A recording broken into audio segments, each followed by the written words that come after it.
मुझे मित्र कहते हुए भी शर्म आती है, क्योंकि ऐसी लड़कियों को मुझे मित्र बनाना ही नहीं चाहिए। लग रहा था कि उसके साथ 29 तारीख को कुछ भी गलत हुआ है। वो कपड़ा खरीदना नहीं चाहती थी, बस अपनी फोटोज लेना चाहती थी। जिस मित्र के घर वो गई थी उसी के फोन से उसने मुझे कॉल किया था। अरे यार, ये लड़का कौन है, मेरे से बात करो। तो मैंने उसको डांटा, मैंने बोला पागल हो, ये लोग मेरे भाई हैं। तो क्योंकि उसको पैसा देके रफा दफा कर दिया है, इसीलिए वो नाम नहीं ले रही है।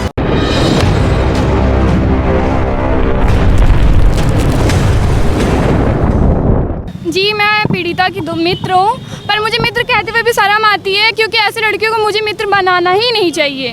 ठीक है, पहली बात तो वो लड़की मेरे घर 30 तारीख को आई थी। ठीक, वो एकदम सही हालत में थी, ऐसा नहीं लग रहा था कि उसके साथ 29 तारीख को कुछ भी गलत हुआ है।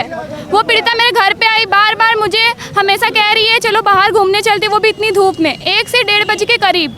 ठीक, उसके बाद मैं उसको हमेशा मना कर रही हूँ, नहीं। उस टाइम मेरा फर्स्ट नवरात्र का व्रत था। ठीक है, मैं उसको हमेशा मना करती रही, बट उसने मुझे बोला कि मुझे कपड़े लेने हैं तो जूडियो मॉल चलते हैं। तो हम पापा से रिक्वेस्ट करके गए जूडियो मॉल। डेट वाइज बताती रहना। ये बात 30 तारीख की है। 2 बजे हम लोग जूडियो मॉल गए। ठीक, वहाँ पे वो 5-6 सेट कपड़े ली ट्रायल करने के लिए। बस वो कपड़ा खरीदना नहीं चाहती थी, बस अपनी फ़ोटोज़ लेना चाहती थी। ठीक, तो वहाँ पे 10 से 15 मिनट ट्रायल करने में ही अंदर बिता देती थी, और मेरे फ़ोन से वो फ़ोटोज़ भी ली है, वो प्रूफ भी मेरे पास है फ़ोन में। उसके बाद फ़ोटो लेने के बाद मैंने बोला ठीक है, तुम्हें जो भी कपड़े लेने हैं तुम ले लो। तो वो बोली नहीं, बस मुझे अच्छे फ़ोटोज़ लेने चाहिए थे। 1 मिनट बात काट के आपके लिए, भैया बेटा उस फ़ोटो को निकालो। साथ में पढ़ती थी? नहीं, मैं साथ में नहीं पढ़ती थी। कब से उसको जानती थी आप? मैं उससे इंस्टाग्राम के थ्रू मिली थी। पहले तो उसने मुझे फॉलो किया बार बार, तो हमेशा बस घूमने की बात। तो मैं बोली कौन हो तुम, कहाँ रहती हो? तो उसने बताया मैं यहाँ रहती हूँ। ठीक, उसके बाद उसने मेरा कांटेक्ट लिया, हेल्प मांगा मुझसे। ठीक, उसने बोला कि बस मुझे बाहर निकाल दो, क्योंकि मेरे पेरेंट्स मुझे बाहर जाने नहीं देते हैं। ठीक, और मुझे घूमना फिरना बहुत पसंद है, मुझे डांस का बहुत शौक है। इतनी बात मेरी उससे हुई। उसके बाद से मैंने उससे कोई कांटेक्ट नहीं रखा।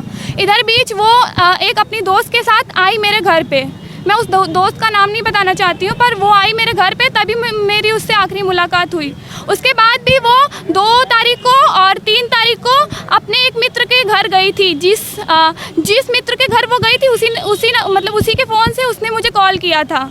ठीक है, कॉल किया तब उस मित्र का नंबर मेरे पास आया, तो मैंने उससे पूछा कि क्या क्या बात है। तो उसने बोला कि मेरे घर जो ये पीड़िता है वो आई थी, उसने मेरा 2 सेट कपड़ा और कुछ पैसे मुझसे लेकर गए हैं। नहीं, वो एकदम मुझसे एक बात भी नहीं बोली, बल्कि मैंने उससे पूछा भी। और रही बात उसकी, तो वो पहले से ही बहुत बीमार रहती थी, उसको अभी नया कुछ भी नहीं हुआ है। बस मेरी 30 तारीख से उससे मुलाकात हुई थी। उसके बाद उसकी एक दोस्त है जो 2 तारीख को इंस्टा पे चैट की थी, तो उसने पूछा तुम कहाँ हो? उसने वो बताया कि मैं अभी घर पे हूँ। उसके बाद वो अपने किसी दोस्त के घर गई थी 2 तारीख को और 3 तारीख को। फिर 4 तारीख को उसको पुलिस ने पकड़ा था। कहाँ से ये बता दो? वो घर से एकदम सही सलामत पुलिस ने उसको पकड़ा था। जबकि वो बताती है कि मैं आईपी मॉल के पीछे से बेहोशी की हालत में। नहीं, वो एकदम सही हालत में वो अपने दोस्त के घर खाना वाना खा के सोई थी। सर, ये तो मुझे नहीं पता वो जानती थी या नहीं, पर उसके साथ कुछ भी ऐसा गलत नहीं हुआ है। क्योंकि अगर मान के चलिए अगर मेरे साथ कुछ भी गलत होता है, ठीक है, तो मैं उस हालत में नहीं रहूँगी ना, मैं तो एकदम सही सलामत रहूँगी। ठीक, तो उसके बाद जब उसके साथ गलत हुआ तो वो सही सलामत कैसे है? कैसे वो मेरे घर पे, मतलब उसको वो जो एक उसकी दोस्त है, ठीक है, मैं नाम नहीं लेना चाहूँगी, तो उसी के 500 किलोमीटर में उसका घर भी है। वहाँ पे वो अपने घर ना जाके वो दोस्त के घर बार बार क्यों जाती थी? 500 मीटर पे? नहीं, उसके बाद मेरी बात नहीं। हाँ, उसके बाद आज भी अभी भी वो मुझसे कांटेक्ट कर रही है, बस एक फ़ोटो के लिए। बोलिए तो मैं आपको वो भी प्रूफ अभी दिखा रही हूँ। किसकी फोटो है वो? उस पीड़िता की फ़ोटो है कि वो मतलब जो भी वो मेरे फ़ोन से जूडियो मॉल में फ़ोटोज़ क्लिक की थी, वो मुझसे बार बार कांटेक्ट कर रही है। इसकी प्रूफ भी मेरे पास है, देखिए। हाँ, कि बस मुझे फ़ोटोज़ दे दो बहन, बस ये देखिए। उसका ये ऊपर एकदम वो है, देख लीजिए, उसका कांटेक्ट नंबर भी है, कितनी बार वो मुझे कॉल की है। उसके बाद भी उसने मुझे मतलब चैटिंग पे भी बात हुई है मेरी उससे फ़ोटोज़ के लिए। बोली तो मैं मैसेज भी दिखा रही हूँ। हाँ, दिखा दो, मैसेज भी देख लीजिए आप मैसेज। ये एक बहादुर लड़की है। ये उसने साफ साफ खुद लिखा है कि मैं जो मॉल गई थी, ये उसने इस चैट में खुद लिखा है कि मैं मॉल जब हम लोग गए थे उसकी फ़ोटोज़ भेजो, आप लोग खुद पढ़ सकते हैं इसको। हम लोग 30 तारीख को गए थे।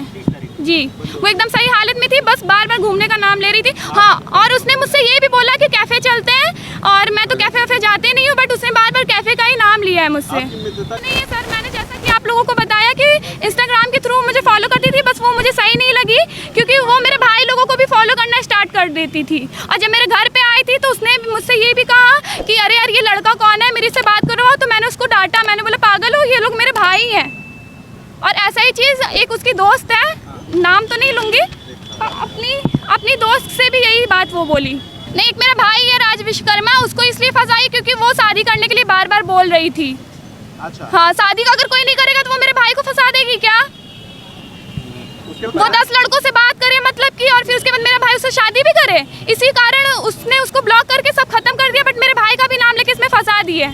लेकिन अब तो कोर्ट में कुछ लड़कों का नाम भी नहीं ले रही है, कुछ लोगों का नाम। तो क्योंकि उसको पैसा देके रफा दफा कर दिया है, इसीलिए वो नाम नहीं ले रही है। जो बात सच है मैं सच बोल रही हूँ, और मुझे जानकारी मिली है। बहुत अच्छे।